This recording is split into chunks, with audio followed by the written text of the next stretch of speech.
What exactly is autism?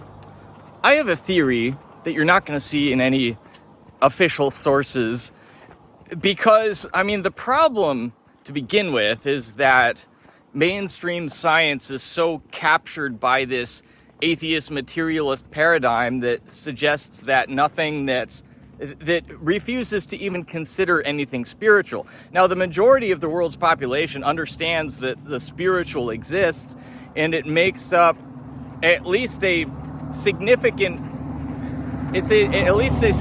causal factor in the phenomena of our reality. But science, at least the public science that is available for public consumption, is not willing to admit this. And of course, this has less to do with the actual practice of science, right? This is not a criticism of the scientific method or anything like that. It's more about the people that fund the science that is proliferated to the public. And note that when I say proliferated to the public, that is an important distinction, because if you think about it, if it costs, let's say, $500,000 to do a study of a particular subject, to do a scientific study, somebody's going to be fronting that money. Somebody has to pay for that study to be done. Now, if somebody, let's say a government or a corporation, spends $500,000 on a scientific study, let's say to create some sort of new weapons technology, do you think that they are going to share the results of that study with you, the public? Well, of course they're not going to. They're going to keep it to themselves because it gives them a competitive edge, a competitive advantage over their adversaries. So why is there all this science that's out there that is publicly available that they just spend all this money and they just give it to you for free? Have you ever asked why they do that? Why are they so generous that they want to do this? Well, the easiest answer is that we realize, on the other hand, that there's a heck of a lot of science, probably the majority of science, that is being done in private, behind closed doors, and will never be released to anybody who doesn't have some sort of top secret clearance. So, why do they choose to give you some information but not other information? Well, my belief is that a lot of science is really propaganda. A lot of science in quotes here. Right? Why are they going to spend all this money to fund some study and then just give it to you for free? Well, the study exists to make you believe something that they want you to believe. Now, I don't necessarily think that's always the case, but I would be very skeptical of any study that is funded by any large institution that just wants to give it away for free. Right? So, science is captured, essentially. The science that we have access to is often not really done in good faith. And I believe that the people that are funding this kind of public propaganda science would like us, the normies, to fall into this atheist materialist mindset because it's disempowering, because it makes us weak. They don't believe this. They don't believe in this limited horse blind or atheist materialist mindset. They don't believe that at all. They do the real science behind closed doors, and they know a whole lot more than they let on, that they allow to be released to the public. So, back to the study of autism. If you watch the Telepathy tapes, which is a very interesting series, I'm only 2 episodes in. The Telepathy tapes, if you're not familiar with it, is some studies by one rogue independent scientist and a documentary filmmaker, all about the telepathic abilities of some children with autism that are unable to speak or unable to speak very well. So what we're finding out, essentially, and I had very little understanding of autism going into this. I had heard some theories of certain sharp implements that they poke your arm with being the cause of autism. And I'm not sure whether or not that theory is correct, but just the fact of the way the controversy is around that, and if you even suggest it, you're basically crucified by the scientific establishment. That should tell you all you need to know about how trustworthy the science is, the mainstream official science that is promulgated to the public, right? Because if you're not allowed to question it, then that should really tell you all you need to know. I mean, when I say all you need to know, that should tell you that the science is not to be trusted. The science that is proliferated to the mainstream, that is not to be trusted, because it's become something that's ideological. There's so much financial interest behind this issue that it just doesn't make sense to just trust it at its word and to believe the so-called scientific authorities on this. But anyway, I watched these telepathy tapes, and it was very interesting. There's these kids that are able to communicate telepathically with their mothers, and it seems like they're foreshadowing they're going to be able to communicate telepathically with other autistic kids as well.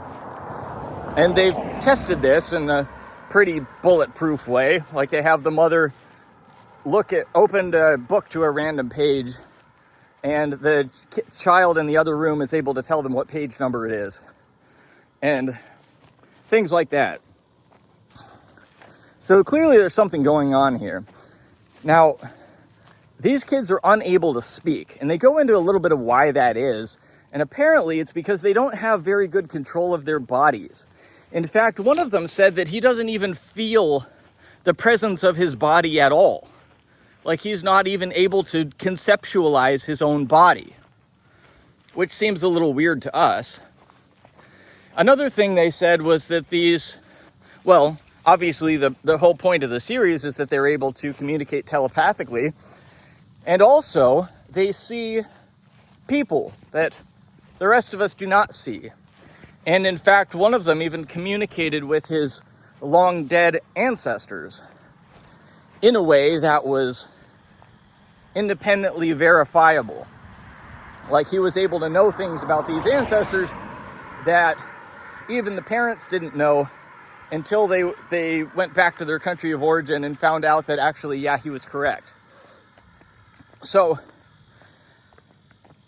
if you read the Spiritist literature, and specifically the Spirits book by Allan Kardec, which, if you haven't read that, you are missing out on a giant slice of reality. That's where I would start. That's like the textbook for understanding how the spirit world works. Well, one thing that you learn from the Spirits book and the related literature is that spirits communicate telepathically normally. And when I say spirits, we're all spirits. All of us that have bodies are still spirits, but I mean disincarnate spirits. Spirits who do not have a body are able to communicate telepathically. And of course, they're also able to sense the presence of other spirits. They can see them, they can listen to them, etc. So, we also learn that in the womb, and in early childhood, the spirit is being attached to the body. And that this is a process. This is not something that happens just from one moment to the next. That when we have this brain that is sort of an intermediary, it's a sort of interface between the spirit and the body. And it regulates what the spirit is able to sense. Because we lose some of our senses when we incarnate, right? Most of us are not able to see disincarnate spirits. Most of us have a limited, if any, view into the spiritual world. Our brain limits our viewpoint to just the physical material reality. So, given that context, these autistic kids have some of these capabilities that a disincarnate spirit would normally have, such as telepathy and the ability to see and communicate with other disincarnate spirits, right? And at the same time, they do not have the faculty that most incarnate spirits have. They can't speak very well. They don't have very good control of their body. So it seems to me, just looking at that evidence, that what's happening with autism is that they are the fusion, the connection of the spirit with the body is incomplete. It is not happening for some reason. Perhaps it is interrupted, perhaps by some chemical intervention when they're 2 years old. Because this process occurs in the womb and also throughout early childhood and is completed around age 7. So if there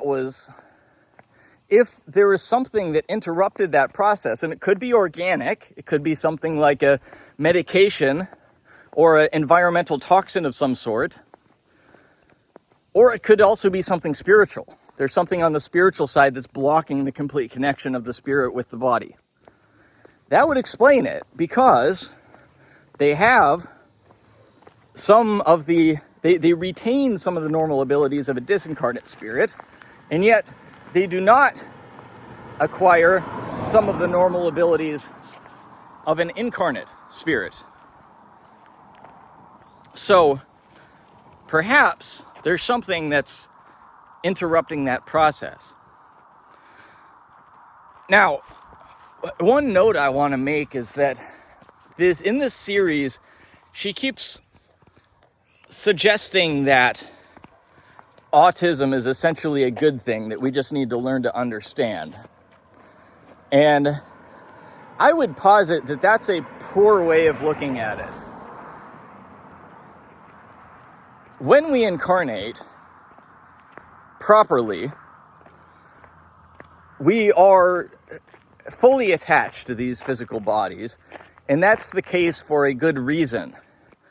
Kids who are autistic and are unable to speak, even if they have telepathic abilities, which is admittedly pretty cool, are not able to go through the world in a very effective way compared to the rest of us. So